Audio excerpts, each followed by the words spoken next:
علی یتیم پرور تھے. پہلی وصیت امام حسن کو کی کہ حسن کوفے کے یتیموں کو نہ بھولنا. امام حسین یتیم پرور تھے, غلام پرور تھے. آج یہ رواج ہے مومنوں میں کہ ہم 4 یتیموں کا کھانا پینا اسکولنگ سب کچھ اپنے بلبوتے پہ اٹھا لے, جبکہ ہم اٹھا بھی سکتے ہیں. فرماتے ہیں ایک یتیم کے سر پہ ہاتھ پھیرنا خدا ہر بال کے برابر جنت میں ایک فرشتہ تیرے لیے خلق کرتا ہے. یتیم پروری, انفاق, یہ چیزیں معاشرے سے ختم ہو چکی ہیں. ایک عجیب مومن, ہم نے ان کے خمس کا حساب کیا, ڈیلی ان کا فون آئے کہ مولانا ہمیں اجازت بھی دیجیے. ہم نے کہا ٹھیک ہے 20% آپ کو اجازت بھی, آپ اپنی کمیونٹی پہ جو غریب لوگ ہیں کوئی سادات وادات آ جاتے ہیں آپ مدد کر دیا کریں.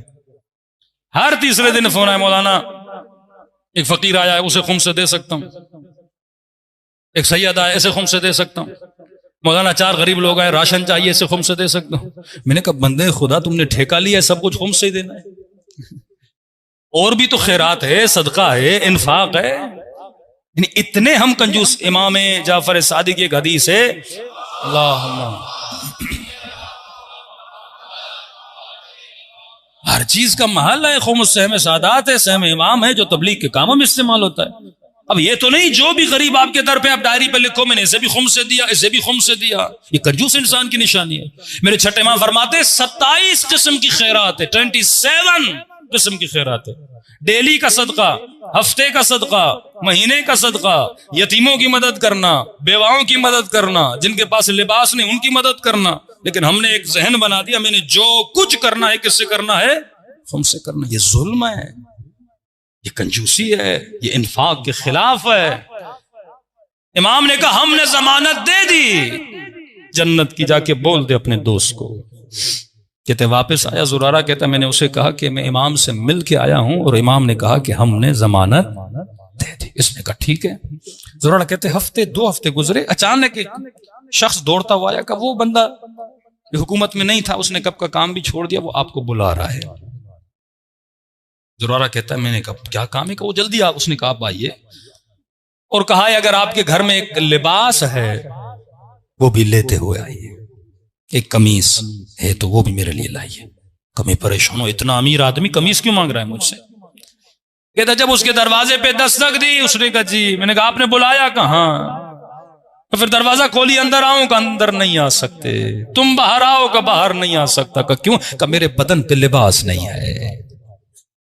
کہ کیا مطلب؟ کہ تیرے مولا نے ضمانت دی, جو کچھ حرام کا تھا میں نے اللہ کی راہ میں دے دیا. ایک کپڑا تھا میرے پاس, وہ بھی مجھے شک تھا کہ میں نے حلال کی کمائی سے خریدا ہے یا حرام کی کمائی سے, وہ بھی میں نے دے دیا. اب میرے تن پہ لباس نہیں ہے. زرارہ کہتا میں نے اپنی قمیص تھی اس نے پہنی. کہ 3-4 ہفتے گزرے, بیمار ہو گیا, شدت بیماری, اور اس کے بعد اللہ کو پیارا ہو گیا. غسل دیا, کفن دیا, ہم نے جا کے دفن کیا. کہتا ہے مدینے گیا, امام کے گھر کی گلی میں گیا تو میں نے دیکھا مولا کو گویا پہلے سے پتا تھا میں آ رہا ہوں. مولا گلی کے کنارے پہ کھڑے ہو کے میرے استقبال کے لیے کھڑے تھے, اور مجھے سینے سے لگایا کہ زرارہ ہم نے وعدہ پورا کیا, وہ جنت میں چلا گیا. یہ ہوتا ہے یقین. ہمارے وجود میں آخرت کا یقین کم ہے.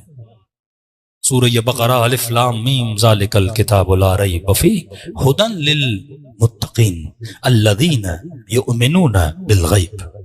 متقیوں کی نشانی یہ ہے وہ کس پہ ایمان رکھتے ہیں؟ غیب پہ. برزخ غیب ہے, قیامت غیب ہے, قبر غیب ہے. ہم میں سے کسی نے ملائکوں کو دیکھا نہیں, لیکن فرمایا متقی فرد کی نشانی ہے اگر غیب پر ایمان ہوگا تو پھر یہ زندگی ایسی گزارے گا جس زندگی سے اس کی ابدیت بنے گی. صرف اپنی دنیا کی خاطر اپنی آخرت کو تباہ نہیں کرے گا. صلوات پڑھے محمد و آلہ محمد.